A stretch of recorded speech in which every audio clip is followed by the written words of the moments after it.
Dic nobis Maria. Shalom buat Bapak Ibu Saudara-saudari yang terkasih dalam Kristus Yesus. Ada yang katakan saya pendeta anti perpuluhan. Ya, saya sangat anti dengan perpuluhan. Kenapa? Karena saya melihat perpuluhan ini sebagai ajang untuk memperkaya diri sendiri. Dan itu dilakukan beberapa pendeta-pendeta yang sangat gencar mengajarkan soal perpuluhan. Yang kedua, saya sangat anti dengan perpuluhan. Kenapa? Karena kata perpuluhan tidak ada dalam Alkitab. Tidak diajarkan oleh Alkitab. Saya mau ajak Bapak Ibu Saudara-saudari, khususnya para pendeta-pendeta yang sangat-sangat gencar mengajarkan perpuluhan. Tunjukkan pada saya satu ayat Alkitab yang berbicara soal kata perpuluhan. Kalau ada, berikan kepada saya ayatnya. Maka saya tidak akan lagi anti dengan perpuluhan. Kalau kita katakan perpuluhan itu sama dengan persepuluhan, saya kurang setuju. Kenapa? Karena kata perpuluhan dan persepuluhan sudah memiliki kata dasar yang berbeda.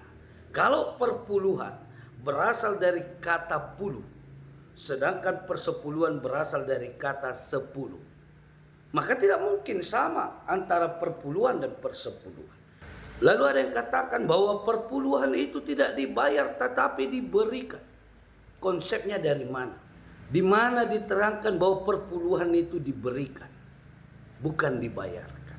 Kalau kita samakan perpuluhan dengan persepuluhan, maka kita harus jujur bahwa persepuluhan itu tidak diberikan tetapi dibayar. Kenapa? Karena persepuluhan itu adalah pajak yang ditetapkan di dalam agama Yahudi. Ada 613 peraturan-peraturan agama Yahudi. Dan pada pasal 402 dan 425 itu membahas soal persepuluhan. Dan itu merupakan pajak yang harus dibayarkan. Oleh karena orang-orang Israel pada saat itu telah mengelola tanah. Dan tanah itu dipandang sebagai milik Allah. Dan mereka yang mengelola tanah itu wajib membayar 1/10 dari apa yang mereka dapatkan ke dalam bait Allah, supaya ada sebagai imbalan atas apa yang dikerjakan oleh suku Lewi. Sebab mereka tidak mendapatkan bagian apapun dari harta warisan yang ditinggalkan oleh Yakub. Dan perlu kita ingat, Bapak Ibu Saudara-saudara, persepuluhan itu tidak dibayarkan setiap hari, tidak dibayarkan setiap minggu, tidak dibayarkan setiap bulan. Tetapi persepuluhan itu dibayarkan satu kali setahun, ketika musim panen telah tiba. Dan ada 3 fase dalam pembayaran persepuluhan menurut konsep hukum agama Yahudi. Persepuluhan yang pertama secara menyeluruh diberikan kepada orang-orang Lewi yang ada di bait Allah, agar mereka bisa menikmati makanan, mereka bisa hidup berdasarkan persepuluhan yang diberikan. Fase yang kedua mengenai persepuluhan yang kedua tidak lagi berbicara tentang membawanya ke bait Allah, tetapi fase yang kedua ini lebih mengarah kepada mengingat kota Yerusalem, di mana orang-orang yang mengelola tanah dan tanah yang mereka kelola menghasilkan hasil yang terbaik, mereka bawa ke Yerusalem untuk mereka belanjakan sesuka hatinya, dan mereka makan bersama-sama dengan orang Lewi. Jadi tidak masuk lagi ke dalam bait Allah, melainkan lebih kepada santapan bersama dengan orang Lewi.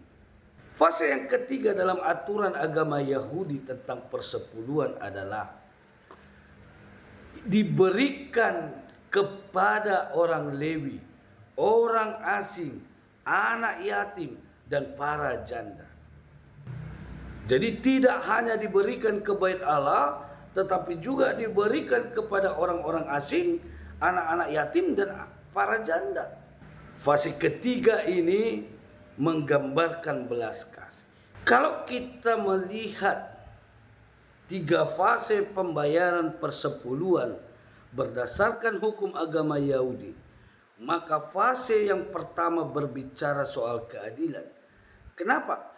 Karena orang-orang Lewi tidak memperoleh bagian apapun dari apa yang ditinggalkan oleh Yakub, sehingga mereka tidak bisa mendapatkan makanan. Maka mereka bergantung kepada persepuluhan yang dibayarkan oleh suku-suku Israel yang lain yang mendapatkan warisan, agar mereka memperoleh makanan sama halnya dengan suku-suku yang lain. Fase yang kedua berbicara soal kesetiaan, di mana orang Israel membayar persepuluhannya ke Yerusalem dengan cara memakan bersama-sama dengan orang-orang Lewi. Mereka diajarkan untuk mengingat bahwa Allah bersemayam di Yerusalem, dan mereka harus datang ke situ untuk bertemu dengan Tuhan lewat persepuluhan yang mereka bayar dan mereka sama-sama nikmati. Dan fase yang ketiga berbicara soal belas kasih, di mana persepuluhan yang ketiga diberikan kepada orang Lewi, kepada orang-orang asing, kepada anak yatim, kepada para janda, menggambarkan bahwa masih ada orang-orang yang tidak seberuntung dengan orang-orang Israel lainnya, sehingga mereka harus memberikan itu kepada orang-orang yang membutuhkan. Dan kalau kita lihat dalam Matius 23 ayat 23, di situ Yesus mengecam tindakan ahli-ahli Taurat dan orang-orang Farisi. Kenapa? Karena mereka mengambil persepuluhan yang merupakan bahan-bahan makanan, sehingga mereka lupa. Ada 3 fase persepuluhan yang mereka lupakan, yaitu tentang keadilan, tentang kesetiaan, tentang belas kasih. Maka Yesus sebenarnya ingin katakan, kalaupun kau memberikan persepuluhan, lakukan itu dengan ketiga fase yang sudah ditetapkan dalam hukum agama Yahudi. Jangan hanya mengajarkan tentang pembayaran persepuluhan, tetapi kita juga harus menerapkan aturan-aturan yang dipakai di dalam persepuluhan itu berdasarkan hukum Taurat.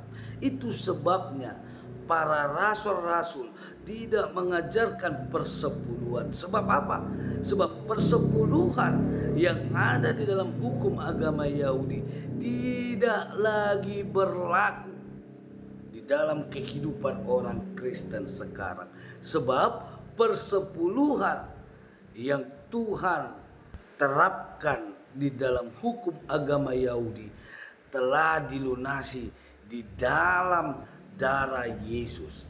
Jadi pantaskah gereja masih mengajarkan atau menekankan pembayaran persepuluhan dalam diri jemaat-jemaat masa kini?